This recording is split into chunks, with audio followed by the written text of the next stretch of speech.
everybody! Welcome to the TRIDENTCast. It is the last Wednesday of the month. It is 9 p.m. Central U.S. Oh, Kitty! We got a kitty with us. What's the name of the kitty, Brett? This is Callie. Callie. Oh my gosh. Welcome everybody to the TRIDENTCast, our monthly check-in with you, the wonderful, fantastic viewers. Great to see everybody in the chat. Ryan Willis, Dr. Thunder, Indiana Daisy, we got Alex, we got lots of people in here tonight. I think there's only one thing to do. Theme song.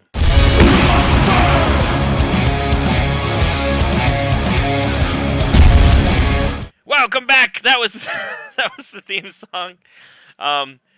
Normally when we record, so like up until this thing went remote, we would record the TRIDENTcasts all sitting around on the couch, and I'd say theme song, and then we just all sort of pause for a bit, and I'd edit us in. But it's actually kind of fun having that live now. That's pretty neat. So anyway, good old droids attack. Good old droids attack. So, how's everybody doing? Let's check in. Go around the room, Mr. Brian Koenig Music. How you doing? Hi there. Hi there. I'm doing okay. Mr. Music. Mr. Music. I just got back from I guess I'd say a rehearsal. Are we not discussing? Oh no. We can tell. So this was a momentous day for us because this was actually our first in-person rehearsal since this whole COVID-19 thing hit, which is awesome. And we were wearing masks. Brett was rage in a cage. He was behind a brand new drum cage to keep him separated from the rest of us. As his protocol. The CDC told everyone, keep your drummers at least 20 feet away or, in a cage if you have to interact with them. Yeah, with a sneeze guard. I was singing in another room, basically. I was in the room over here while these guys were out there. And I was secretly testing our live stream setup with our multiple cameras and our mix and all that sort of stuff, and it sounded really good. So, I think I can speak for all of us where when I could say like, yeah, we are a little rusty from not playing together for three months, but man, it felt good. I don't know about you guys, but man, it felt good to like actually play again. Oh my god! For sure, it felt good to plug into my live rig and actually play loud. Mm-hmm. I'll say that because I haven't played loudly since March at the Hexagon. Mm-hmm. So that was kind of cool. Yeah.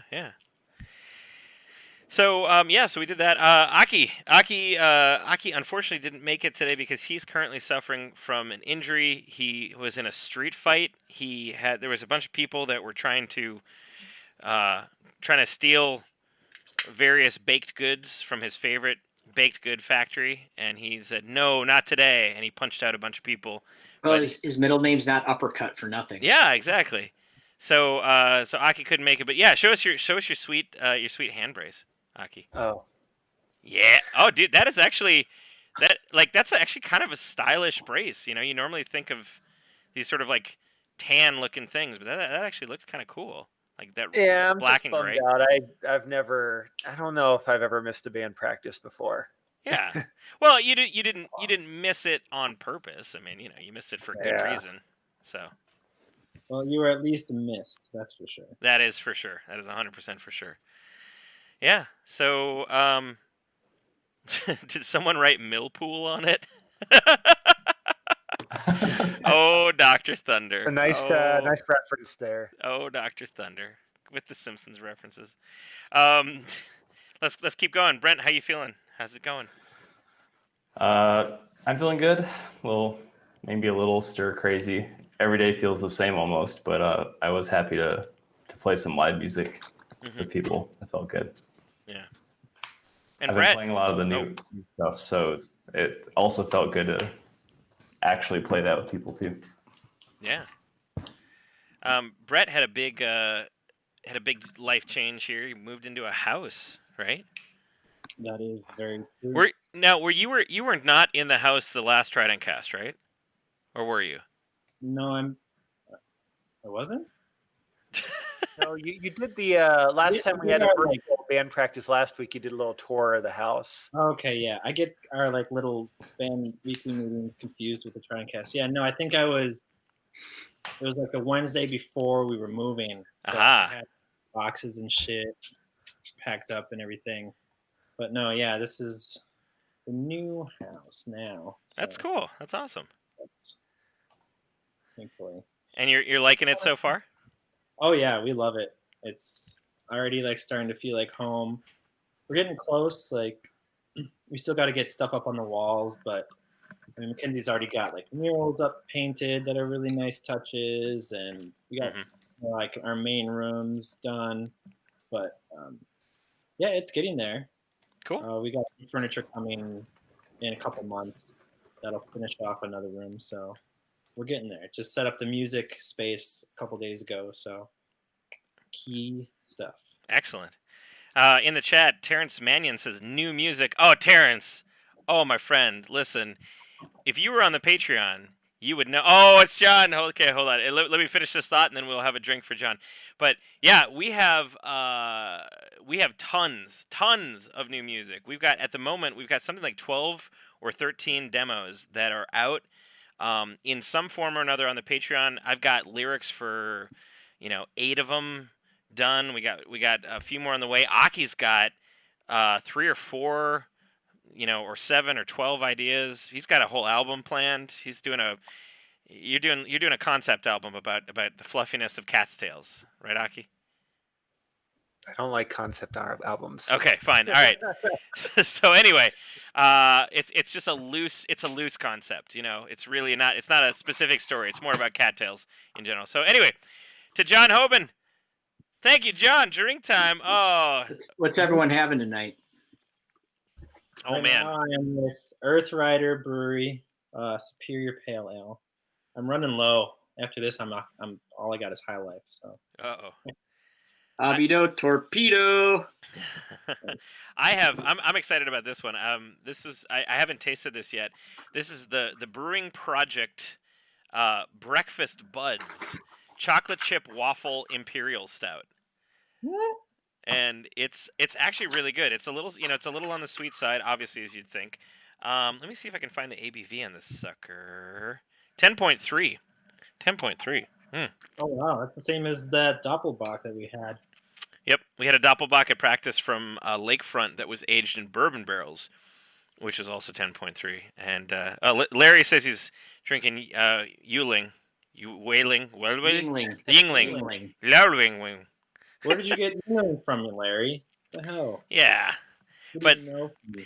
thank you to John. So for people who are watching for the first time ever, or maybe haven't joined us in a while, if you pledge anything on YouTube, on the Super Chat, or if you're on Facebook, you can pledge at lordsofthetrident.com/tips. If you pledge any amount of money at all, you will make the whole band drink, except for Aki, because he has a doctor's appointment in the morning for his fist fight to figure that out, so he's not drinking. But everybody else is drinking. So if you want to get us drunk, pledge anything in the Super Chat.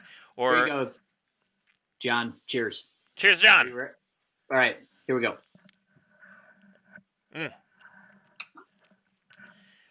So yeah. Limits to Infinity. That is an awesome screen name.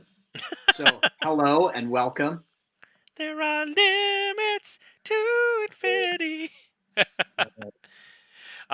Speaking of John Hoban, we released. I don't think we talked about this No, it wasn't out the last time. No. The last TRIDENTcast.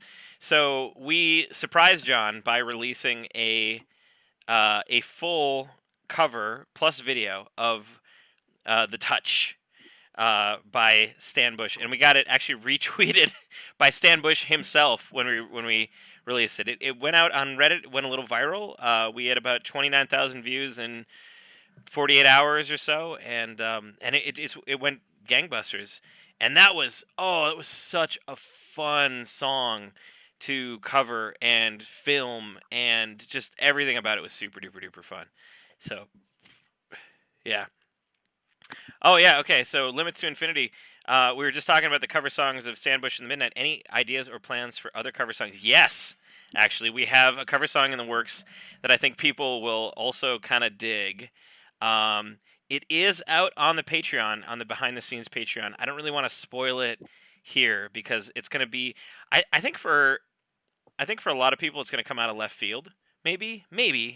It's definitely in the '80s kind of wheelbox. Yes. Yeah. So yeah. Oh, Maddie's here. Hey. Um, yeah. So and we're always looking for more fun things to cover. We're always trying to throw in. We usually try to throw in at least one cover in our at our live shows if we have the time. Aki, back in the day we were talking about this, right? And Aki kind of said, if someone's never seen you before, and then like a couple songs deep, you throw in, a well-known song, it kind of gets the old fogies out of the bar stools and into the crowd. So, right?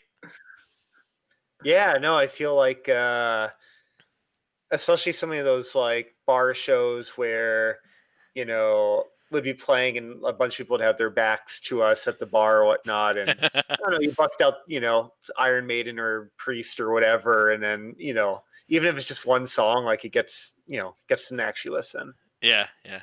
Hey, Maddie gave us a super chat, 99 cents. Thank you, Maddie. Oh, Maddie is known for getting us drunk on these TRIDENTcasts. This is to you. I'm surprised she's even participating. She's in Miami right now. Oh, the city where the heat is on all night on the beach till the break of dawn? That's the one. Ha ha ha. Chicka chicka, sweet from Cubic Kibar. I just bite it. It's for the look. I don't light it. How wholesome is that, Will Smith? Like, oh, he's rapping about the fact that he doesn't actually light his cigar. He's just like having it in his mouth, so it looks cool. And we have Cole in the house. Oh yeah. Who helped us with our giant metal guys make fun of everything video. Absolutely. Both of them. Yeah. Oh man, yeah. We didn't talk about Brett. We didn't talk about your man. So much has happened in the last month. We didn't talk about your bachelor party or anything like that either. Oh yeah. Okay, so now that Cole is here, I think we can. This is a good segue to talk about. Brett's getting married, and he had a bachelor party up in Tomahawk, Wisconsin. And one more drink from Maddie. Oh no, and another drink from Larry. I have Oculus now. Will you record any live streams in 360? Larry, I will say, I do have. Awesome. Yeah, it is. I have a 360-degree camera right here, and actually, you can hook this up to an iPhone, and you can go live on this 360-degree camera. So yes, Larry, that is possible and plausible. We'll see. So anyway, to Larry. Brent, I will not. So, Maddie and Larry. And to Maddie. Cheers. So we had there was a bunch of guys went out to Tomahawk, Wisconsin. We all quarantined and had COVID tests and the whole shebang before and afterwards. And we were out in a cabin just away from everybody.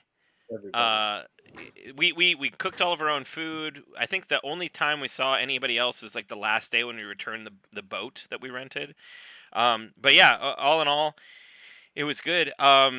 It was funny because I think Brett, I talked to you about this briefly, but like nowadays with the world in the shape that it is, I feel like doing anything is sort of a like damned if you do, damned if you don't kind of a feel to it. You know what I mean?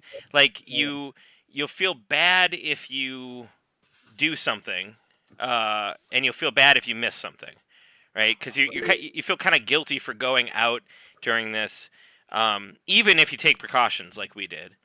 But then again, you'll feel bad if you don't. So I don't know. I'm sure everybody's kind of had that sort of a feel of wanting to do something, but feeling bad about, possibly exposing yourself, possibly exposing other people. I don't know. It's weird. But we tried.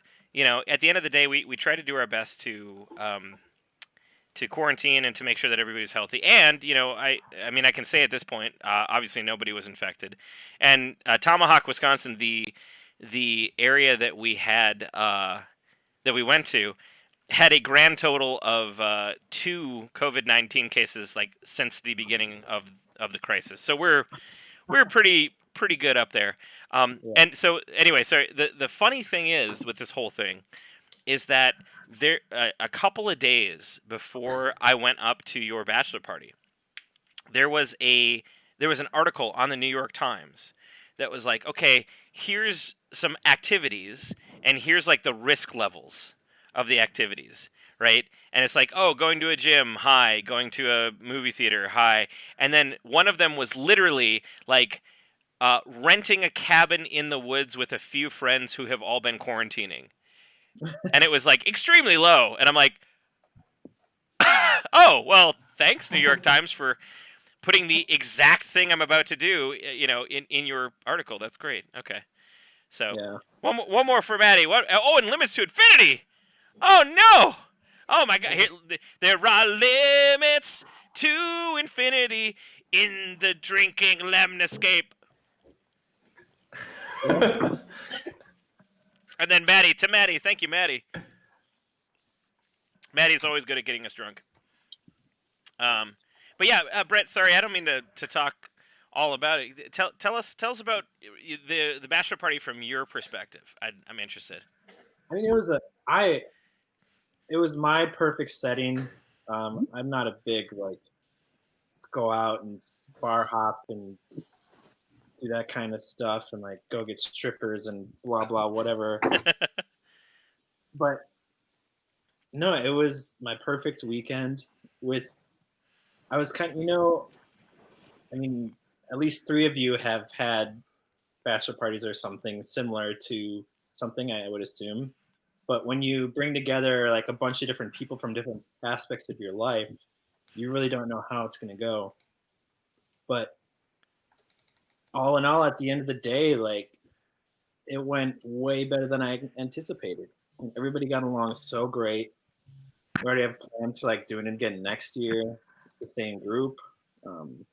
So I was ecstatic that sort of thing happened. I am looking forward to joining you next year. Absolutely. Yeah, absolutely. So. Let me take the lull in conversation real quick here. We got 2 from Dustin Lenz. 2 of them. 1 for Dustin. Woo! Oh no! Now we got 3 from Dustin, and 2 from Dustin. Woo! and 3 from Dustin. The button must be broken. He's having a stroke. And 1 more from Maddie. Oh, you're gonna. Hey, Maddie, look, this is 10.3%. Okay, you're. Oh boy. Oh boy. I gotta get a summer shandy. Oh boy. The beer real fast. Yeah. All right, Brett. Sorry. Continue. No, just I mean, there was an equal parts shenanigans and also just good fun that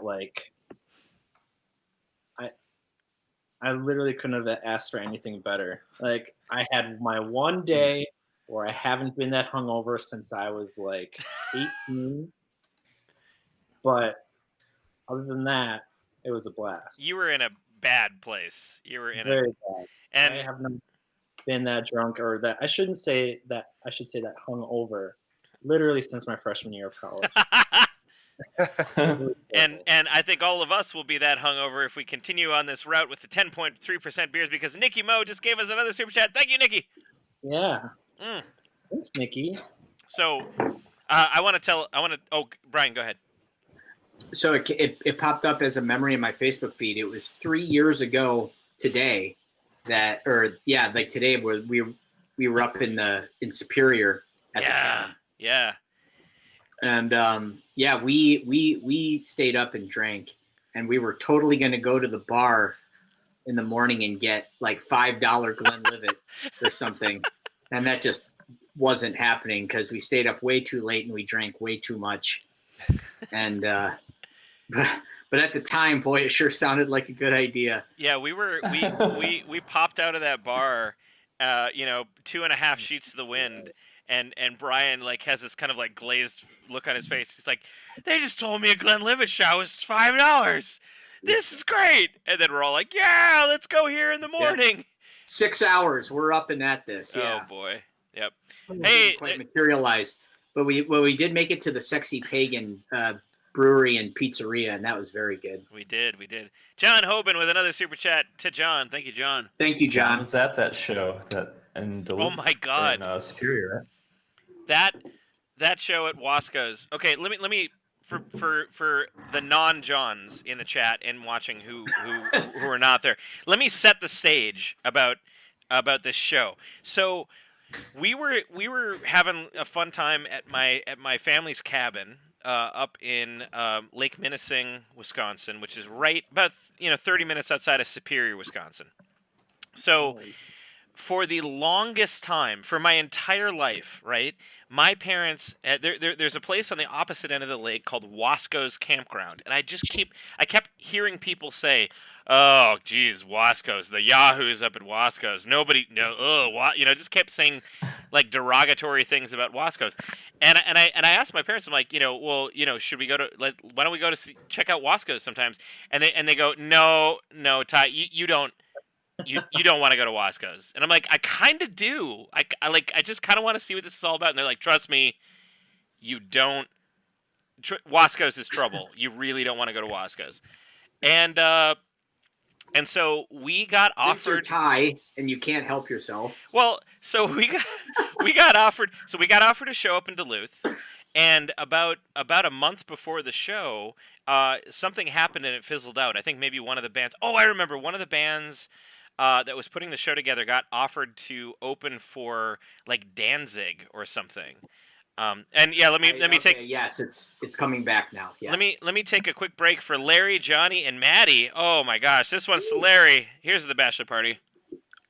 Thank you, Larry. Number 2 for Johnny. Johnny, it's good to see you. Good to see you. Oh, that's cold. And number 3, Maddie again. Oh, killing it. Oh, geez. Torpedo's going to last about 5 seconds. I was going to say that 10% beer went a little too fast for me. Maybe down the Did highway. you just finish it? I got one more sip in it left, so I'm going to save that. But anyway, so we got, we had this show, it fell through, and we're like, whatever. And the guy said, "Oh, we could put you on this like festival that they're doing out at Lake Nebagaman." And I'm like, "Lake Nebagaman? That's like 2 minutes away from my cabin." So yeah, let's do it. And it turned out that it wasn't on Lake Nebagaman. It was Lake Minising. People call Lake Minising Lake Nebagaman because it's close enough and nobody knows what Lake Minising is. It was at Wasco's, and I'm like, "Oh no, we finally get to see what Wasco's is all about." And oh god, we pulled in, and Aki, I want you to take it over from here. I want to hear Aki's perspective on Wasco's Campground. Oh, I don't know that the sign. I don't even like your description of that is hard to beat. Tell us about the garbage pile. Okay. I'm gonna see if I can. While Aki is doing this, I'm gonna try to pull up. I'm gonna open up a new tab here, and I'm gonna try to pull up the shared Lord's photo of Aki next to the garbage pile, so that I can show everybody on the stream here.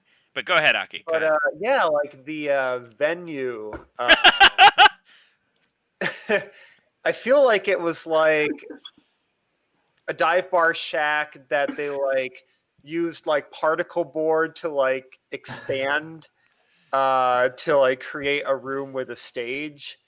And not only was that super sketchy, but like right outside there was a giant trash pile with like there's a bunch of stuff like a tire, and wasn't there like a drum kit too? I found it. I found it. It's kind of like in a trailer park, kind of. I found it. Okay, here comes everybody on the stream. Here comes 1, 2, 3. Bam! There is Aki in front of the garbage pile, and like he was saying, right? We got the particle board on the side. We've speculated that this exhaust fan is actually just like a big oversized washing tub that they nailed to the I front. think they just glued it on to pass health inspections. Right.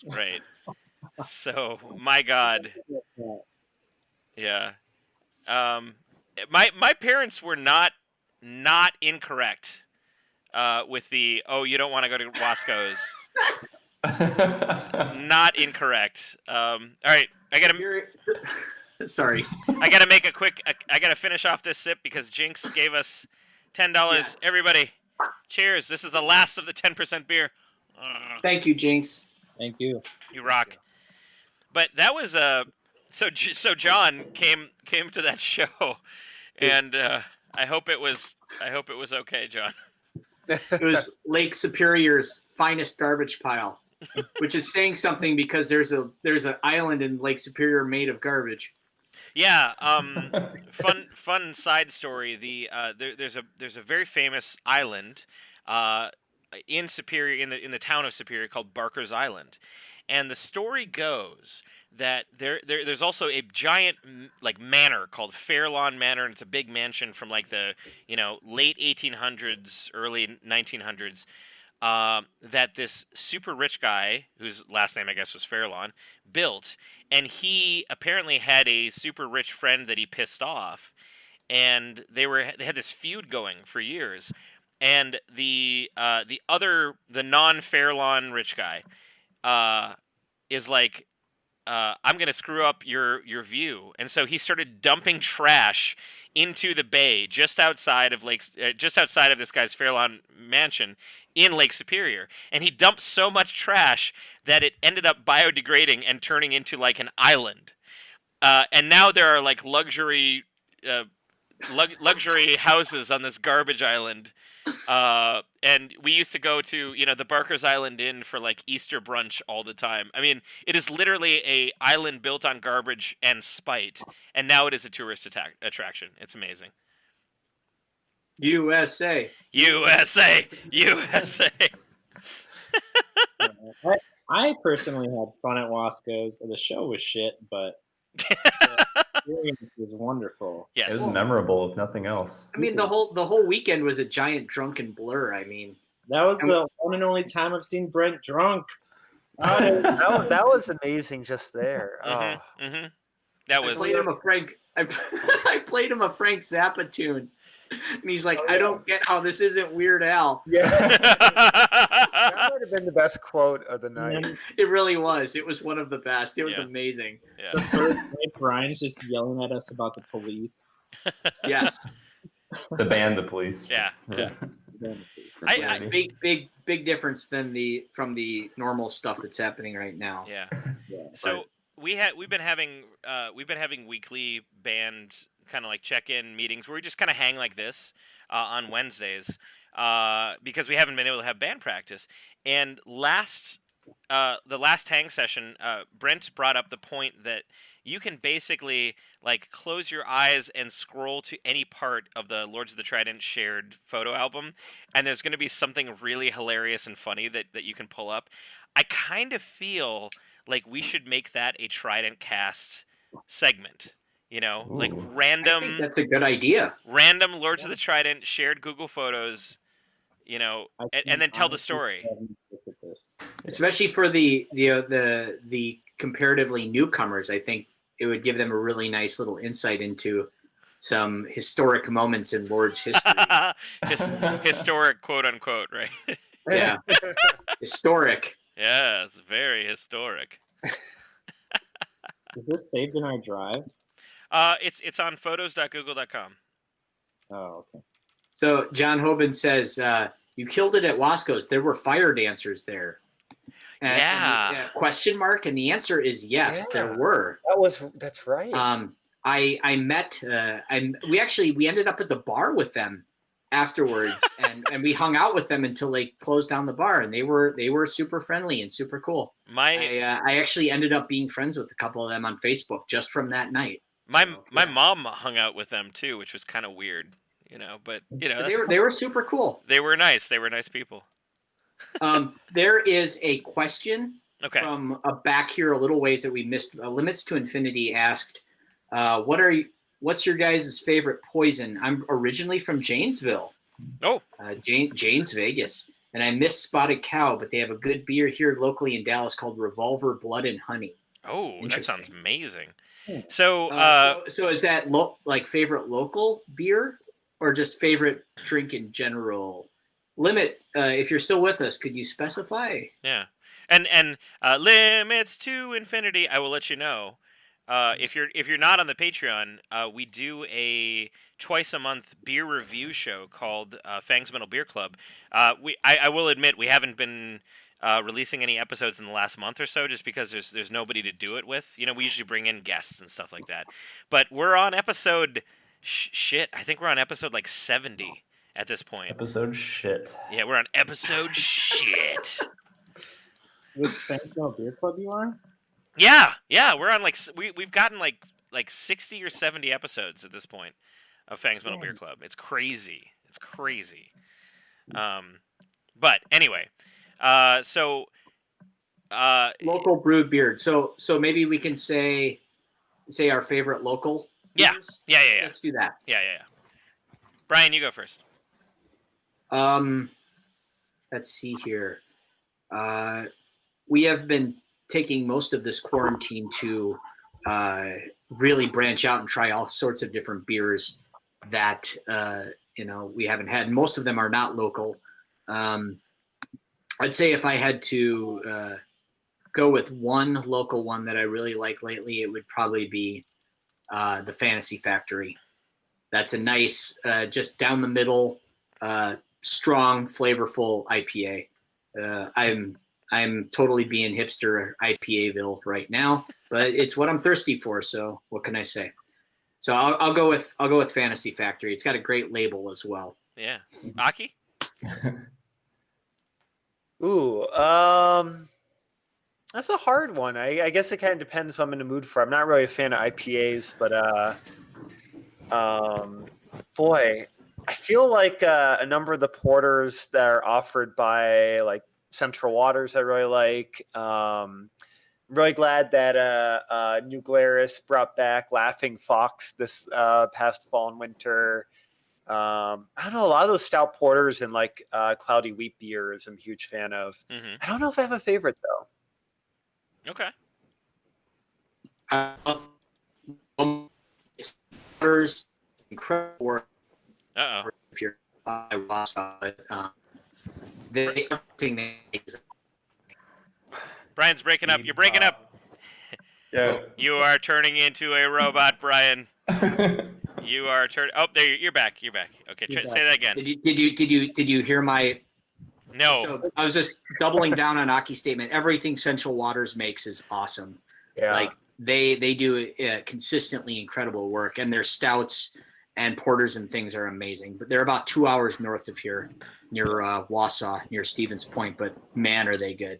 Yeah, some of their, especially like the little limited edition 4-packs they do are really solid. Yes. Mm-hmm.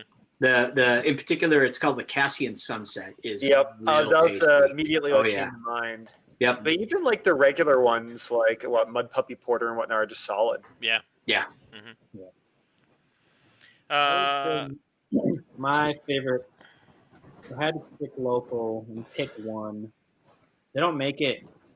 They haven't made it for a couple years now, but New Glarus is Blacktop. Oh. Yeah, that's a good one. That is really good. Yeah. That is good. Also the Road Slush. Yeah, but I am a sucker for a black IPA, and like that's one of the best. Like when I think of black IPAs, that's the beer I think of.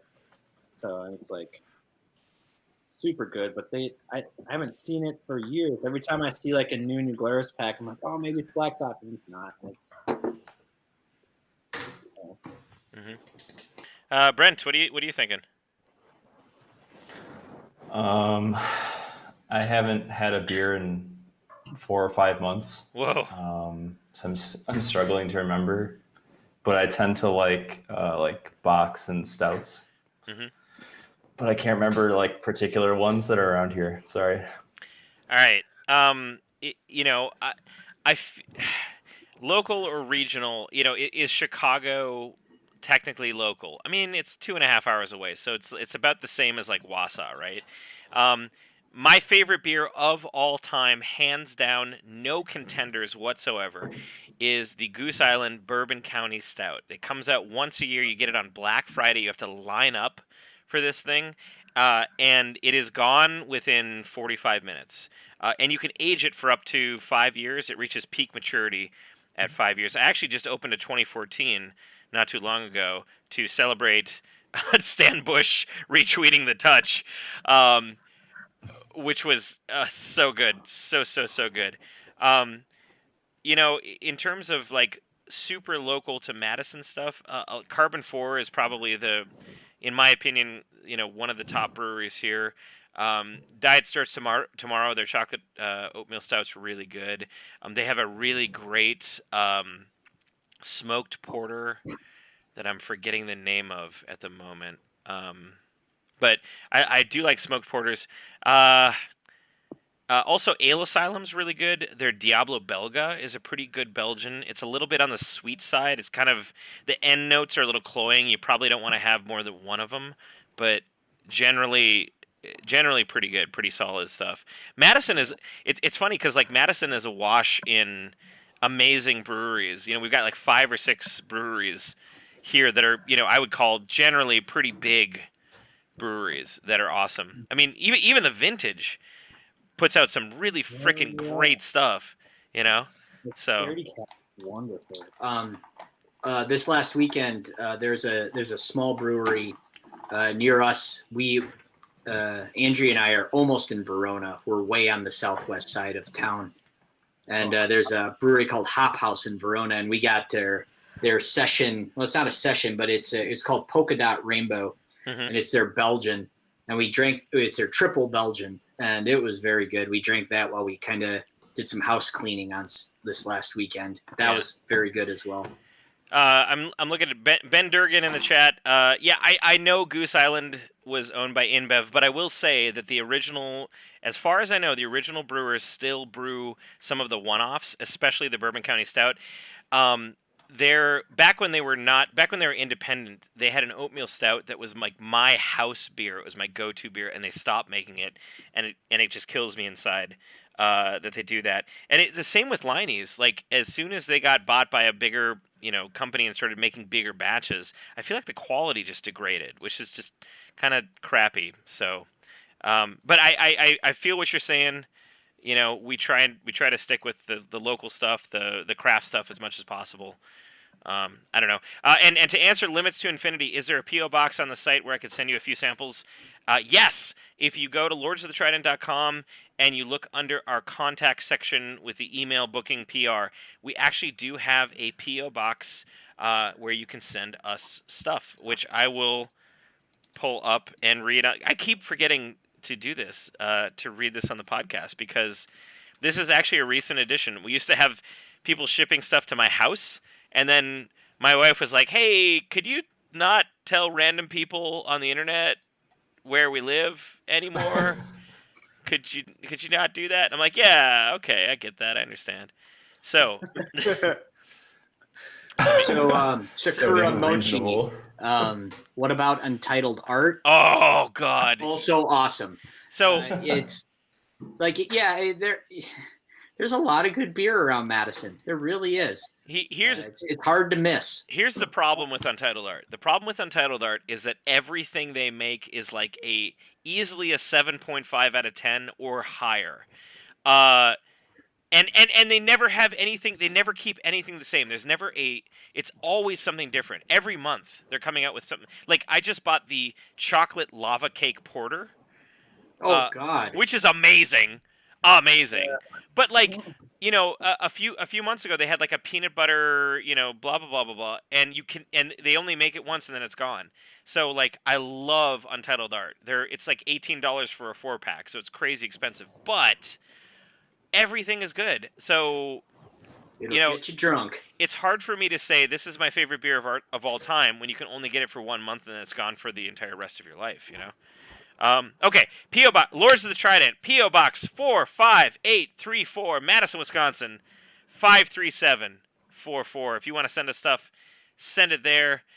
If you have limits to infinity, if you have liquids that you're going to be sending, why don't you shoot us an email, lordsofthetrident@gmail.com, and we'll like try to figure that out, because I don't know about the P.O. Box and liquids and all that sort of stuff. But yeah, we'll figure that out. Going to send it to us in powder form, and we reconstitute it. Oh, okay. Yep. Just white powder. Just throw that in there, and then we'll just rip it open and throw it.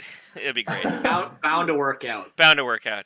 I saw like a grin on Aki's face while you're describing that, and I was like, what is Aki imagining people sending us right now? Yep. If you can figure that out, how to dehydrate beer and then rehydrate it and still taste good, that's like $1 trillion idea. Yeah. Yeah. Guys, we have 30. Am I that telling? We have 32 people watching this podcast. This is crazy. 32. Just on YouTube alone. I mean, there's tons of people on Facebook too. This is crazy. The people came here for the metal and for the beer, and they got it. But you know what they really came here for? You know what everybody wants to see? You know what everybody has been dying in the chat? They've been screaming. They've been saying, "Stop talking about beer. We want to see America's favorite podcast segment, the #1 most rated thing. Get away from here, Carson Daly. I don't want to see any more Total Request Live. You know what I want to see? I want to see Aki's cat picture of the month, ladies and gentlemen. Boom, here it is. That's an amazing cat picture. So, like, Aki, tell us about this cat picture. We all hear the term like Florida man, and like immediately some things come to mind. And then I saw this cat in Florida, and I was like, "Oh my God, that's great!" And so iguanas, even though Florida might feel like another world, iguanas are actually not native to Florida. I believe they extend from Central America to South America, but basically kind of like people releasing gators when they realize they're not good pets. Lots of people have released iguanas because they're actually can be really pesty pets. Like they'll, eat ornamental flowers and whatnot, but they actually are a big infestation issue. I made sure to carefully research after finding this picture. And actually the Florida Wildlife Commission, FWC, actually talks about how iguanas, they actually, in addition to eating all kinds of things, including vegetation, fruit, etc., people's ornamental plants, they actually can burrow.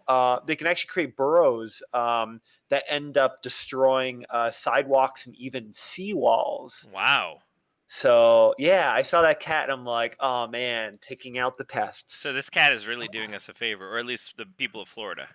Yeah, and I think too, I got a soft spot for Fallout. I grew up with Fallout 1 and 2, but obviously I played 3, and I got New Vegas with all the add-ons and Steam, and waiting to play that. But they have the iguana on a stick. Yeah, right. And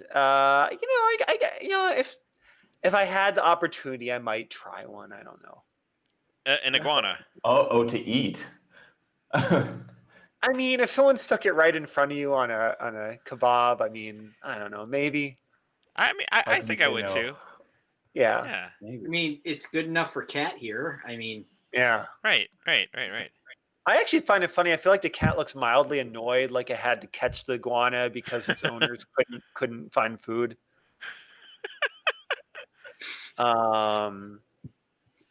Yeah. Well, thank you, Aki. That's a good one. 2 other random thoughts that aren't cat related. If you want to hear them. Yes, please. I will hear him. Just because Brent was like, I saw Aki smirk, and I was just like, oh man, I have those telltale signs. Okay. When that one guy was asking us what our favorite brews were and whatnot, Brent, I loved your answer because it made me think it'd be so funny if we had someone in the band that didn't drink but pretended they did drink, and they tried to keep that facade. But it was kind of like in 40-Year-Old Virgin, where all of a sudden it becomes really clear at once. We're like, hey, what's your favorite beer? And they're like, I like the one with hops. I'm like, oh, when was the last time you had a beer? at a bar. Which bar? The one down the corner.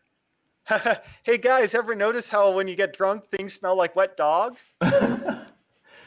Yeah, that would be funny if we had that. He says, knowingly. Anyway, that was my random thought. Excellent. Thank you. All right. Well, let's get, now that we've had the America's #1 most suggested, most requested, most ingested part of the podcast, I want to hear from the person who didn't prepare anything for this. Ladies and gentlemen, you better, Brett. That's really funny you said that, because I was like literally about to say, it's like, it's for all the people that probably watch this more often, you probably notice I just fucking fall off the seat of my pants every time this section comes up, which is absolutely true. So, but I was thinking, so I don't know about any of you DIYers, but man, let me tell you, do your research before you go and do shit. I have to build a fence for my new house because dogs, and it's like half fenced in, but we've got like 80 feet worth of fence we got to put in. So I was like, okay, I got the Trident trailer. I'll be good. It'll all fit in there. Mm-hmm. I mean, the trailer's what, like 6 by 10 or something like that, 6 by 8. Like, I'll be able to fit all this stuff in. Not true. Not true at all. I go to Menards and get all my stuff, and like these fence panels that I'm trying to get, pretty tall, pretty big, 6 by 8. They do not fit in the trailer. I get like 3 of them, and I need 11. And then you have to leave half of them behind. Or no, I left all of them behind. So the moral of the story is to make sure you know what the hell you're doing before you go and get your shit for your projects. Hey, Brett, do you know how we got that trailer? What? Do you know why we have that trailer that we do? Yes, because our last drummer didn't research his shit and built us a box that was too big for our current trailer. So we bought a bigger one. Calling out Dr. Vitus on the TRIDENTCast live. The betrayal of the rhythm section.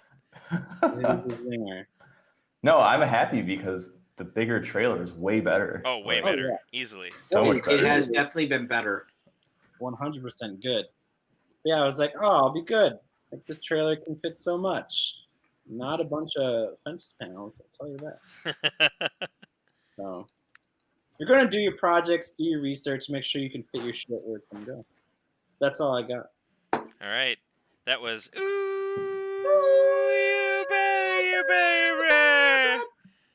That was beautiful, boys. Yeah. We do what we can. We practiced that for like 5 hours. It was good. Yep. So, speaking of practicing for 5 hours, Brian has been practicing for longer than that for his upcoming live stream, which is coming up on Sunday. And I don't know if you guys all saw cool youth pastor Greg, the cool hold on, let me part my hair here real quick. Hold on, here we go. Get it. Hey everybody, it's Cool Youth Pastor Greg here, and I just want to say thanks for watching this podcast. You know, it's for the Lord's, so thank you all for being here. And just understand that Jesus makes a covenant with you to be here to listen to us talk about beer and stupid shit.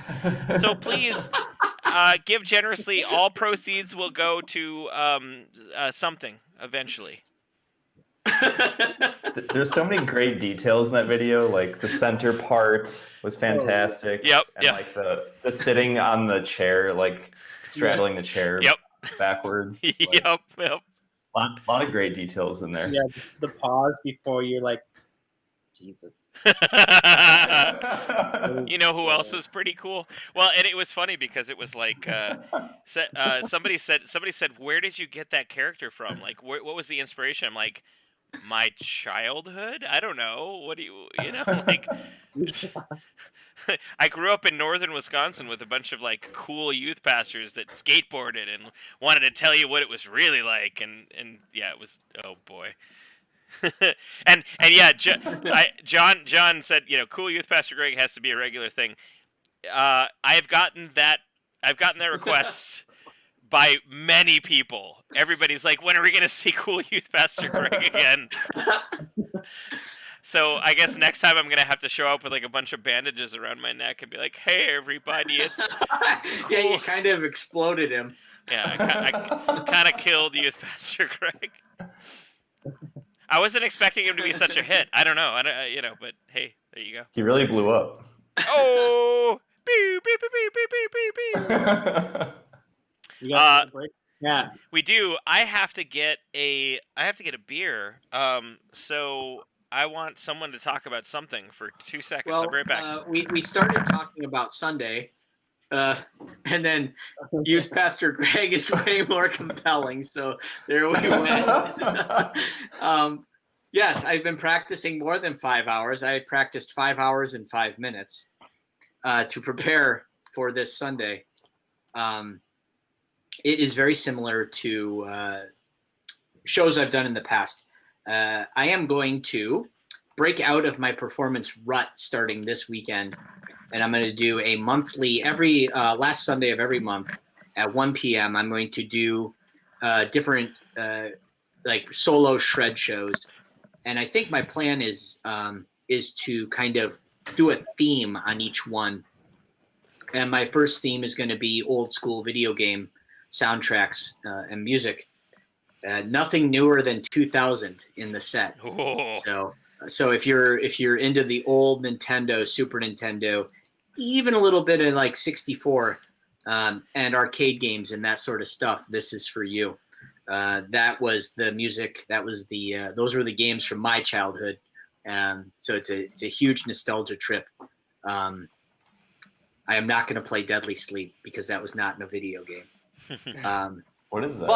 But Deadly Sleep is a song by Iron Savior. It's one of the. It's a riff that Dr. Thunder can play with a certain economy picking pattern that I cannot. Oh yeah. Oh wow. You have to practice for 5 hours and 10 minutes. Yeah, 5 hours and 10 minutes. Yeah, and it'll be there. He refuses to do anything more than 5 hours, though. Hey, but anyway, what it will be is I'm going to perform my original arrangements, heavy metal arrangements of old school Nintendo games. The spoiler that I put up a couple days ago was from Ninja Gaiden. And that's a new arrangement that I just finished recently. And it's really hard to play. I got to really drill that in the next couple days. It's really hard. It's almost like someone made that music on a computer and didn't ever mean it to be performed for real or something. Maybe, I don't know. Yeah. John Hoban, no, any Sega? Unfortunately, no. I was a straight up. It was funny because back in the day, it was a Nintendo versus Sega sort of thing. Yeah, it was. And I was straight up Team Nintendo. So sorry, man. Although it is definitely on my to-do list to maybe do like maybe a medley of Sonic tunes someday. I've definitely a couple of people have definitely been like Sonic tunes like this, and I wrote them down. I don't remember, but yeah, that maybe someday. As I keep working. So let me take a quick pause here to give a shout out to Larry. This one's for you. The Urban Artifact Gyroscope is what I have opened. Okay. To Larry. Thank you, Larry, for the super chat. So anyway, if you like heavy metal and you want to hear me do some shredding and you like old school Nintendo and Super Nintendo games and the music, tune in at 1 p.m. this coming Sunday. 1 p.m. Central Standard Time. Yep. We will be on Facebook. We will be on YouTube, and we will be on Twitch, all of which are the channels of the Lords of the Trident. So please come join. Indeed. And I will probably be drinking. I will do super chats. I will I will. Any money that's donated will go to COVID-19 relief. All right. Any and all of it. So, so please come and join me. Come hang out. I will look forward to seeing hanging with any of you guys on Sunday. Hey Brian, I was thinking, I actually didn't run this by you yet, but one of the thoughts that I had was, how on the TRIDENTcast, whenever anybody gives us a super chat, we all drink. I was thinking on your solo shred sessions, what if, anytime there was a super chat, you do like a solo lick, like Dive bomb. in individualized, based on the amount of the super chat, you do like an individualized impromptu solo lick for them. What do you think? I could do that. Yeah. I could do that. Yeah. I've got a whole vocabulary of dumb little things I can play. So you bet. I like it. And maybe I can have a drink too. Yes, we'll do both.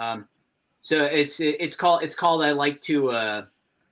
With that in mind, I front load the set. I put all the tough stuff at the beginning, so then if I have a beer or something, I can still pull off the tough stuff, and then hopefully not completely mess up the easier stuff at the end. Hope you guys are ready for this finale. Mary had a little lamb. All right, woo! Nice. Oh. I hate It to will be be that my guy. first. It will be my first official performance since March. So I'm finally breaking the drought. Brent, are you being a guy? Yeah, it's actually going to be at 1 p.m. CDT, not CST. CDT. In case anyone takes that too literally. Right. No. That's good. But what's the difference? I'm not aware. Well, during daylight savings time between fucking March and November, it's bullshit. I hate it. Yeah. Okay. Well, thank you for the precision is good. We really shouldn't. Don't want anyone to miss it. Yeah, we really shouldn't have. And anyway, if you don't want to miss it, here's what you do. You go to youtube.com/lordsofthetrident, you hit subscribe, and you click that bell. And then you go to twitch.com/lordsofthetrident, and you subscribe, and you hit that follow button or the like or whatever the heck it is. I'm very new to Twitch. I don't know. And then you go to facebook.com, and you go to Lords of the Trident, and you hit like, and you hit follow, and you hit subscribe, and in my feed, number one, and then you delete your uncle and replace it with Lords of the Trident so that you see our posts first before your uncle's posts. Because let's face it, you don't need to see his carburetor pictures. Nobody needs to see that. Smash that like button. That's right, Dr. Thunder. Smash that like button. That's Aki's favorite phrase of all time. Oh, Aki loves it. Aki he loves it. Zingo. So, yeah, let me circle back here a little bit and give you guys some background on the touch, because that's one of the big things that we came out with recently. So we did this, for those of you who didn't see it, we did a drunken quarantine karaoke for COVID-19 relief on May 2nd. And I will say, earlier in the chat, Cole said, it sucks that YouTube takes 30% of your super chats. I actually didn't know that until a couple weeks ago, and we got the amount of money from we literally just got it 2 days ago from the May 2nd quarantine karaoke that we did. Jesus. And so I donated that to the COVID-19 relief fund, but it came in, and I'm like, wait a minute, we're missing like $350 out of this thing. And yeah, it turns out that apparently YouTube takes like 30% of the super chat revenue. Now, that being said, I mean, that's a lot, but YouTube also, basically kind of provides a place for us to do these things for free. So, it sucks, but it is what it is. For the people watching, if you want to circumvent that, you can go to lordsofthetrident.com/tips, and that only takes 5% out of your total. So if you want to have us have more money, I guess you can do that. But anyway, so we had some technical difficulties that we have since, knock on wood, ironed out at the quarantine karaoke, where stuff was dropping. We did restart streams, all that sort of stuff. The second we opened up super chats, John Oben came in and pledged $99.99 for me to sing "The Touch" by Stan Bush, and I was so, and not only him, but a bunch of other people pledged $100, $50, $30. The songs were maxed out at like $30, most of them were in $10. A lot of them were in $5, and people were like over pledging like crazy, which is awesome because it's going for a good cause. But I was just like flabbergasted, by the amount that we raised during that event, and to try to make it up to John, and also just because I really love that song, I decided. So first I was like, I should probably just record my vocals over this karaoke cover and send it to John just to say, oh, thanks for the extra money. And literally, as I was loading up the karaoke track in Pro Tools, I was waiting for it to import, and I was scrolling through Facebook, and I saw Jason Ashcraft, who's the guitarist of Helion Prime and Planeswalker and Dire Peril. I saw him post the music video for The Touch, and he's like, I love this song. This song is amazing. and so I'm like, I message him. I'm like, hey, dude, I'm doing this cover. Do you want to do guitars for it? He's like, oh my God, yes, absolutely. And then he's like, I know this guy who will, who can mix it and do drums. We'll probably have to pay him a little bit, but I'm like, yeah, whatever, dude. Like, this is worth it. We'll pay him when he needs. And apparently he contacted. So his name is Michael. He contacted Michael, and Michael was like, wait a minute, The Touch by Stan Bush. That song fucking rules. I'm doing it for free. and literally everybody we contacted, on this thing was like, hell yeah, I'll do the Touch by Stan Bush. Oh, that song is amazing. I'll do it for free.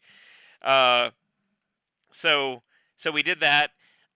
We had Mary Sweeney from Sweeney Photography come over. She actually already had COVID-19 back in March. And apparently it's real bad news, but she had the antibody. She came over, she was clean, she had a recent test, and she helped us film the whole thing, which was just a blast to film. Somehow Heidi let me fill the entire basement with so much fog.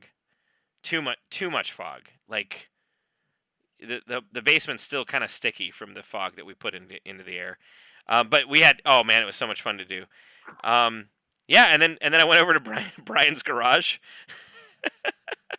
and we filmed his solos in front of a portable green screen that I put together, and Jason sent me his stuff. Paint your garage walls, jerk. Yeah, right. Yeah. So and then we put it out, and I mean, it went gangbusters, and Stan Bush retweeted it. I will say, a little disappointed. Stan Bush, I messaged him and I'm like, hey man, can I send you a CD and a shirt to say thanks for, the retweet and for being awesome? And he has not yet gotten back to me, unfortunately. Oh, no. So, but I'm just happy he retweeted it. So we had that happen, and since the last TRIDENTCast, I don't think I started up the Sega CD game play. Maybe I talked about it. I don't know if I talked about it or not. As of right this minute, our cover of The Touch is at 29,755 views. Oh, so, almost 30. Everybody. Yeah. Thank you, everybody. Yeah, that's way more than, like, in terms of views over time. That's way more than our Darkness cover. That's very concentrated, and that's a great number for how long it's been out. So other things, every Monday I've been streaming weird old Sega CD games, and right now I am working through this game right here, Corpse Killer, which is just, let me tell you, it's just full of acting, so much acting. And and it's really, I mean, it's really glorious. It's fantastic. John came in. John came in. A drink for The Touch. Everybody drink. Thank you, John. Oh, woo. So, and those streams have actually been really fun. We've almost beaten Corpse Killer. I think this coming Monday will probably, hopefully, maybe beat it, and then we can move on to a different game, because Lord knows everybody's sick of me like killing corpses. So sounds like it takes a village. It really does. It really does. Yeah. So yeah, that's what that's what I've been up to. I will say I filmed 3 more videos today. One of which is probably going to go up on the Patreon tomorrow. It's going to be an early access. I filmed a full walkthrough, including all of the code and everything on how to set up a Raspberry Pi multi-stream box. So you know, right now we're streaming on Facebook, on YouTube, and on Twitch. And you might say, well, how the heck are you doing that? Rob from Psychostick actually showed, kind of gave me the push in the right direction to figure out how to do this. So I, took a couple nights and deciphered it and built a Raspberry Pi. And now we can do these streams, and they're a lot more reliable and things are good. So I decided to share that knowledge, and that's going to go up on the Patreon. Probably going to come out to the public in like 2-3 weeks, something like that. But if you want to hear about it, just jump on the Patreon at even $1, any amount. We will let you know how to do that. So if that is interesting to you. So that's about it for stuff in my life. I finished a few video games and a few movies, but I don't want to bogart the conversation here. Does anybody have any video games, movies, media that they want to talk about, that they want to share with the people watching here? I ordered it and I got the DVD. It's called Can't Stand Losing You. It is a surprise, a documentary about the police. What? What? Based on Andy Summers' memoirs and the photography he took throughout that entire time. Brett didn't want to hear anything about the police, so he just I'm out. He's like, I'm out. His phone probably died. Anyway, sorry, continue. Yeah, he is kind of. He's stuck, isn't he? Well, Aki's currently Aki's stuck in a really great. Yeah. Oh, there he is. Yeah. He's back. I think I find it compelling because it's a classic kind of Cinderella rock and roll tale. In so much as, in 1977, or, they were playing to 12 people at a time in crappy little clubs in London. And by 1983, they were selling out Shea Stadium and playing to 80,000, 100,000, 200,000 people or whatever, over, 6 years and 5 albums. And they went from zero to hero. Besides the fact that the music is just awesome and incredibly compelling. I love the documentary of that era. It's also just a bygone era because you can't really do that anymore, right, for a variety of reasons. But like the ability for a band to do that is just kind of gone now, which is interesting and sad, and it makes something like what these guys did even more interesting. And I'm thankful it was documented the way it was. We'll say that. Cool. Aki, you got anything that you've been watching or playing or anything like that? Well, I gotta say, I asked Ty because I'd heard good things about this, but a lot of people think of Adam Sandler as just a comedian, and he, in his serious roles, he actually can act really well. And I went ahead and I saw Uncut Gems, which is on Netflix right now. Yeah. And it it actually made a number of critics like top 10 lists in 2019. And I was pretty excited. Oh my God, I can't think of the last time a movie has given me so much anxiety. And I love film. Like I would say I'm a cinephile. Like I love movies. I love watching movie reviews and analyses. Oh my God, but this film, I can't remember last time. I had to pause it I probably had to pause it about 5 times during the movie. And I actually texted Ty at one point to tell him that this movie is so anxiety inducing. Like my stomach feels off, my heart is beating fast. And it was a really good film. Like I think we've all seen those films that you can acknowledge are really, really good, but you don't really enjoy them and you don't want to ever watch them again. Yep. Yep. Yeah. and that was oh boy, that was definitely the case. But it was so good. And Ty, I think you really nailed it when you said it's one of those films where you're like, every time he has a positive thing happen or he gets some money back, all of a sudden you're like, okay, he can fix this problem. But then he does something, you're like, no. Why are you doing the exact opposite of anything that anyone sane would do? Why? Yeah. Oh, He's Brett's back. Hey, Brett's back. Aki, what was the name of this film again? It's called Uncut Gems. Oh, okay. Many people consider it to be Adam Sandler's probably best performance ever. He Mhm. plays kind Oh, of okay. a jeweler in the New York Diamond District, but also a gambling addict. Okay. And is really good. And I know Ty and I were talking about like it really it takes a skill to have not necessarily a lot of action, but to make it so intense. Absolutely. And the directors, the Safdie brothers, have really shown that they have a knack for really creating stressful, anxiety-inducing experiences. But also, just the sound design of the film was really impressive. So something really amazing I can't think of I can't immediately think of any other film like it is.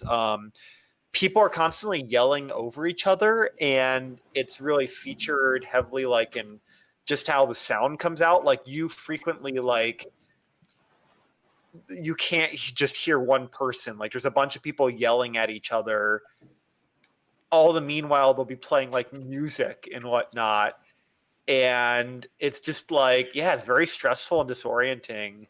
And then last thing I'll just say is I feel like they have a really good eye for unknown talent. Like I would say like his girlfriend in the film, I looked up and that was her first acting credit and she was great in it. I think Julia Fox. And then they had Kevin Garnett in the film and he was actually really good. Yeah. But anyway, that's my spiel. It was really good. It was so stressful that I stayed up late and I watched Clueless on Netflix. Good. Calvin Klein. It's one of those things that, like, you know, the movie, the way that I described it to Aki was like, you know how in your mind's eye, anytime you think of, you know, New York City, you're picturing people like communicating by constantly screaming at each other, you know. Whereas if I was like, Brent, you gotta play the bass, and he's like, I am playing the bass. What are you doing? You gotta sing. No, I am singing. You're the one who needs to be playing the bass better. Hey, I played the bass. You sing. That's what I'm saying. I'm telling you that. You know, that's literally the entire film. There is no line that is not screaming. I just want to say one other thing, Ty. I would say too. I can't remember a film with so many F words. I know. Like I felt like it made like, maybe I'm wrong, but it made like Bad Boys sound like Child's Play with how many F words there were. Yeah. Sean Martin says, loving everything I heard, I've concluded this band has no business coming from Wisconsin. I will say, look, you know, we have some pretty sharp cheese here in Wisconsin. You're looking at them. Yeah, I just saw a post on Reddit where they had Hook's 20-year cheddar at the Hy-Vee down the street, $208 a pound. That's how sharp it is. So, you know, you might say, oh, all the good, you know, metal comes from places where people are tough. Well, I haven't ever seen anyone eat 12-year cheddar without, you know, their face turning inside out. So that's all I have to say. Ugh. All right, Brent, you have anything new, exciting that you've been? Well, I was thinking Aki and I were geeking out about music recently. I'm always on the lookout for new music and stuff, or just like old music I hadn't heard before. So, Unleash the Archers single, pretty rad. Oh yeah, that's what it was. Yeah. One album I've been liking recently, like I've listened to a bit of Arch Enemy. I've heard Wages of Sin at least 1 million times, but I never went further back. So I listened to the album before that, Burning Bridges, and I thought that was pretty cool. How about that singer? I like Angela better, but if you're in the right mindset, like you're listening to old In Flames, the singer is fine. Yeah, I actually want to hear, after you mentioned that, Brent, I need to check out the album because I'm curious to hear the old singer. There's obviously the guitar and the drums is where it's at with Arch Enemy. Yeah, like Chris Amott and whatnot, yeah. And then the last thing was, Aki and I, speaking of In Flames. If you want to die a little inside. Speaking of anxiety-inducing things, if you, they for some fucking reason, they re-recorded Clayman, the song. What? Like, not just remixed it, but like re-recorded it. And it is really bad. It generally sounds the same, but like the mix is like god awful. It's horrible. And get this, the intro, instead of pounding double bass drum and like guitars, it's like a synth intro. And it's not like a badass powerful synth sound. And I was telling Brent, the comment section is brilliant. Like when he showed me when I told me about it and I looked it up on YouTube, half the votes were thumbs down. Oh. And the comments were just hilarious. Like I love like the number one comment at the top was like, man, In Flames is going to be really pissed. Is going to be really fucking pissed when they find out that some band covered their song. Oh no! Oh and man! Then another one, they're like, man, there's no way, there's no way that 2020 could be any worse. And then In Flames, guys, we re-recorded. Oh no! They somehow made it worse. Oh man! It just it's so bad. I just. And I don't know how in 2020 the mix was like so terrible. Who do you know who mixed it? Did Brett like drop his phone or something? I think he's pooping. I'm pretty sure he's on the toilet pooping at the moment. He's probably gonna pick up his phone and be like, pants down. He's gonna put it up to his face and be like, "Yeah, I'm pooping." Oh yeah, see, there he is. He was pooping. Smile. I knew it. I caught you. I was Got not that post poop glow. fucking internet decided like it was. I don't know if the internet needed to take a poop. Yeah, I don't know if you guys deal with Spectrum at all, but this shit is turning out to be garbage. I've had enough of their bullshit. So I ended up upgrading to like the highest, internet package because of all the streaming we've been doing, and like it's been mostly all right. Yeah. Hey, decided to switch. Like, I still have internet, but it's like trying to authenticate stuff, and I don't even fucking know what it's doing. It's stupid. Well, anyway. I think maybe you need some nerds in your band to come over and help you with your internet setup. Maybe we could get the router on some different kind of firmware, and we can help you out there. So, Probably. Just hit us up. DDWRT. Hell yeah. Come on, baby. Let's do it. Sean Martin in the chat. Also, the opera battles are awesome as well. Need to get Britney Slays. Huh. Funny you should say that, Sean. I'm not going to say anything further. What? Funny you should say that, Sean. Anywho, if you've tuned into any of Britney's Twitch Metro 2033 streams, then maybe I don't know. Maybe you might have heard something. But anyway, I'm not gonna give away too much until anything is out. But yeah, Britney A is amazing. Their whole band is amazing.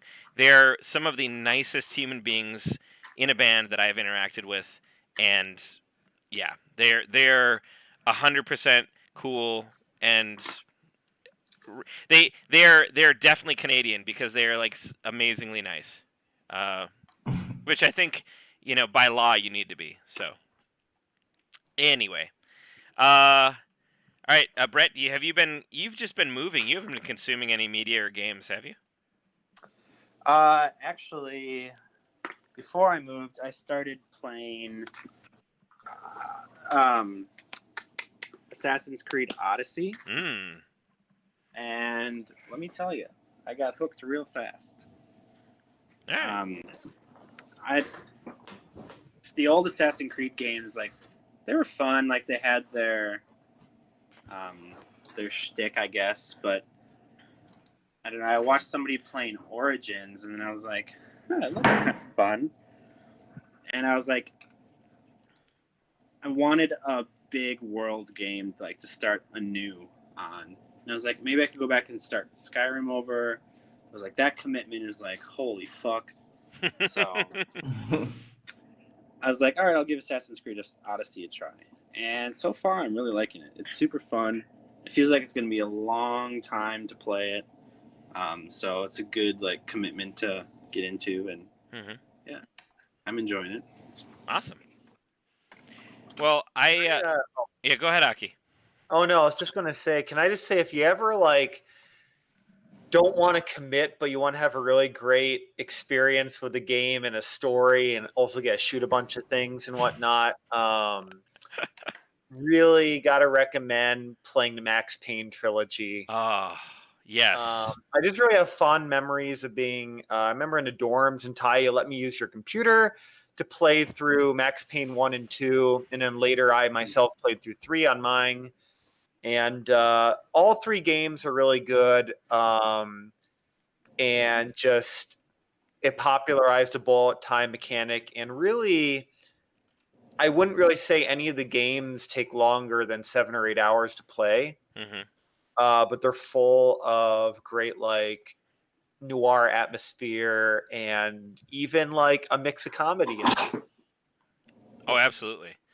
I was surprised that Max Payne 1 and 2 are both amazing. I was surprised that Max Payne 3 was able to deliver. Yeah, I completely agree. I think it's hard to pick a best of the Max Paynes. Part of me, I think like 2 was very polished, but they also changed the bullet time mechanic. Like Right. when you landed on the ground after a leap, you could still have it slow down, and the way you reloaded was super badass. But it was almost like the first game, it was like you had enhanced reflexes. In the second game, you're almost like a super, you're almost like a superhero, and it was almost at times too easy. I actually thought 3 was very hard, and like you, Ty, I was a little worried because that game was actually developed by Rockstar and not the original developer. But they did a really great job with it, and I love that they actually returned to the bullet time mechanics that you had in the first game, along with adding cover and a really good story, in my opinion, where I feel like Max Payne finally got that good ending. Right.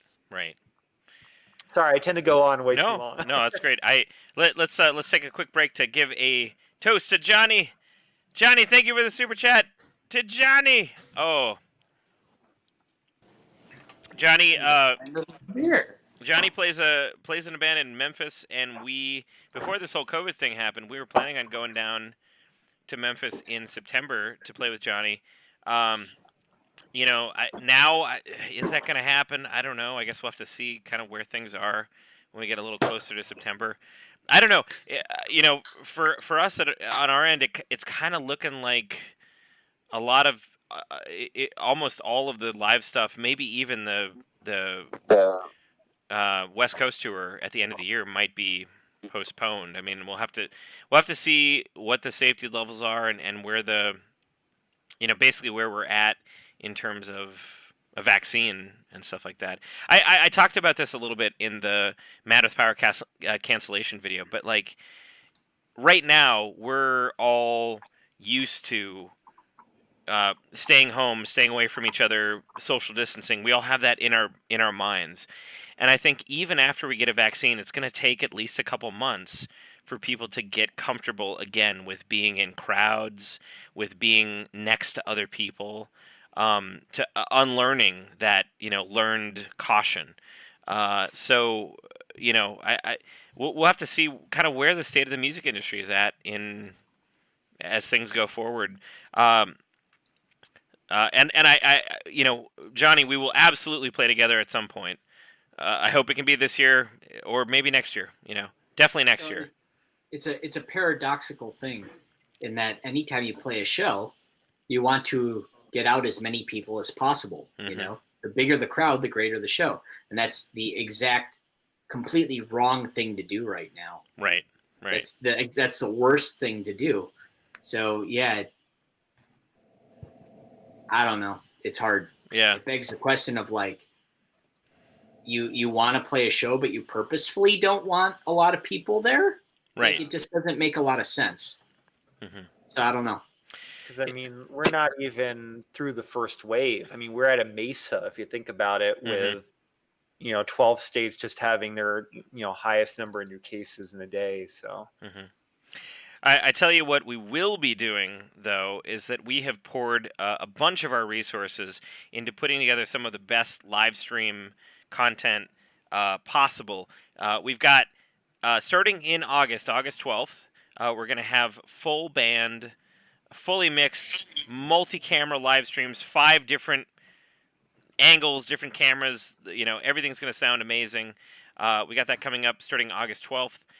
We've got Brian's solo shred sessions last Wednesday of every month, starting this Wednesday, starting in a couple days. We're excited for that one. And then we've got, of course, the TRIDENTCast that you're watching right now, last Wednesday of every month at 9, and every Monday at 8:30 p.m. So these times are all central U.S. times. We've got the CDT. Until the daylight savings time ends. We've got the Fang's Weird Sega CD collection, which is on Twitch and Facebook. So make sure you're following, liking, subscribing. If you want to get all the details and you want to get some free stuff, go to the Patreon, patreon.com/SwordsOfTheTrident. Sign up. Just throw $1 our way. And any amount helps. It goes directly to the band. It helps us do all sorts of crazy stuff. So it is really, really, really awesome. So yeah. I have a few pieces of media that I have consumed recently that I would want to talk about. Unless anybody has any other things that you want to throw in before I get into it. Anybody? I say go ahead. All right. So I just finished a game. I was playing a game, Metro Exodus. I was talking to Aki about this recently. People are familiar with the Metro 2033 series. They had a couple games, I think 2, maybe 3 games that were in that series. And then recently they came out with Metro Exodus. I think it was a 2019 release. And Metro is this like post-apocalyptic Russian series where you're like a bunch of people are underground, you're fighting mutants, all that sort of stuff. And Metro Exodus is like this. They leave the underground and they're on a train and they're going out into the wilderness and trying to find a life for themselves and whatever. And a lot of people, especially like Metacritic and all that sort of stuff, said it was a really great game and it was really awesome. And it took me like 6 or so hours of playing to like really kind of get into it. At first, it was really kind of like, oh, okay, all right. I'm kind of waiting for this thing to get good. The one thing that I will say, and Aki, this might be a drawback for you, the story was so ham-fisted. It was like, the characters were like, I knew exactly what was going to happen. I knew exactly, this guy's foreshadowing, about this, and he's gonna get sick and die in the end of the game, and blah blah blah blah blah. So like the story is just like so bad, you basically rolls your eyes, and you're like, all right, cool, get to the shooty gun part. The actual gameplay was pretty decent, was really fun. Lots of really interesting ways to like customize your weapons. I don't know. The story just didn't hook me. It wasn't all that great. So that's too bad because I feel like I'm, at least for me, I'm all about the story. Like I feel like I'm sounding like an old man here, but like I miss the days in I'd say maybe like mid late 90s, early 2000s when like a single player campaign was really important. Yeah. And I feel like it's really taken a back step. Not all games, but a lot of times it's all about the multiplayer experience. Right. So I finished that. Heidi and I have been playing. So on the opposite end of the spectrum, Heidi and I have been playing The Witcher 3, which this is my first playthrough of that, and it is so good. I I like even the side quests, the little tiny dinky side quests, kill 20 rats. Somehow they make like a whole novel's worth of backstory for this like kill, and it's engaging. The whole thing is super engaging. It's like, oh, you killed 20 rats, but now the guy that was supposed to pay you got, kidnapped by some bandits, and you have to go kill the bandits. And but the bandits are actually a group of freedom fighters, and he didn't get kidnapped. He joined because his wife was nagging him, and blah blah blah blah. Like it's everything about it just went to the 10th level. The freedom fighters are actually the rats after all. Yeah, exactly. Like there's twists and turns, and it's, oh my god, it's so good. Heidi and I have been playing this together for about 70 hours, and we're like barely scratching the surface. I think we're on like level 23 of 99. I mean, it's crazy. The Witcher 3 is incredible, and I haven't played any Witcher games before this. Oh my god, that game is incredible. Incredible. Yeah. Dude, one of my good friends has like been through that game like 4, 5, maybe even 6 times. Mm-hmm. Apparently there's like multiple endings to it, all dependent on like the choices you make. Oh, like they need to come out with another, but I know they're working on a new game that's probably going to be pretty amazing. CD Projekt Red is, so we'll just have to wait and see what that is. But yeah. And then the other thing that I was, I watched a couple of movies. I watched a couple of movies and series. Right now I'm in the middle of Kengen Ashura, which is a Netflix anime series that was actually animated in 3D. And it is the premise of it is I call when I talk about it to Heidi, I'm like, oh, I'm watching Big Man Fighty Show. And basically, it's like the giant companies in Japan and all around the world, in order to settle disputes, business disputes, instead of getting around the business table and like arguing about it, they hire fighters to fight each other, and then the winner of the fight gets to have like the land grant, or gets to have gets to build the stadium, or gets to this or that or the other thing. It's kind of it's funny. It's engaging. There's a lot of really stupid everybody is they don't call out any companies specifically, but they just change one letter. So instead of like McDonald's, it's like McRonald's, and like their CEO is a giant clown, or like instead of Disney, it's Destiny, like Destinyland or stuff like that. It's great. I have a lot of fun watching that one. I'm almost through the 2nd season, and I'd highly recommend that one. Last thing that I just recently watched yesterday, there was a brand new movie that came out, I want to say like a month ago, called The Hunt. Have you guys heard of this? I don't think so. I've heard of it, but I haven't. I know what you're talking about. I haven't seen it though. Okay, so it's basically a take on I think everybody's familiar with like The Most Dangerous Game with like Ice Cube or Ice-T, one of the ices. I think it was. Oh my god! I think it was Ice-T. Was it Ice-T? Yeah. Okay. To capture people and use them for sport. Yeah. Exactly. You capture a bunch of people, you release them on an island, and a bunch of rich people hunt them for sport. Age-old tale, right? Pretty much it's been done. And it was this one caused a lot of controversy because the premise was it was a bunch of like really liberal like billionaires hunting like Trump supporters for sport, basically. And I a lot of the backlash online, I feel, is like by people who didn't see the movie, because there's a lot more nuance and a lot more like twists and turns to it that actually happen. And it's not like a thinking man's movie by any stretch of the imagination, but it is like dumb fun, and it's done really well. I had a lot of fun watching. I was going into it in sort of a trepidatious sort of manner where I'm like, I don't know, I guess I'll watch this and just kind of see what happens. And by the end, it was legitimately really fun. It was really a great movie. So, yeah. Interesting. Ben says it was Vanilla Ice. it was one of those ices, right? All right. Yeah. Okay. Well, anybody have anything else you want to bring up? Any final thoughts? We've been going for about an hour and a half here. Come hang with me on Sunday afternoon. Yep. Don't miss it. This Sunday, the very first Baron solo shred session on YouTube, on Facebook, on Twitch, and then every Monday we got Fang's Weird Sega CD Collection. This Monday we are definitely gonna finish.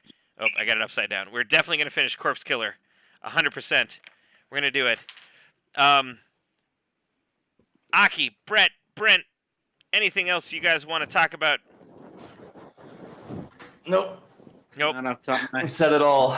You said it all. All right. I'm going to give tonight's last word. Oh, let's see. Eeny, meeny, miny, mo. Aki's shaking his head, saying, no, not me. Not me.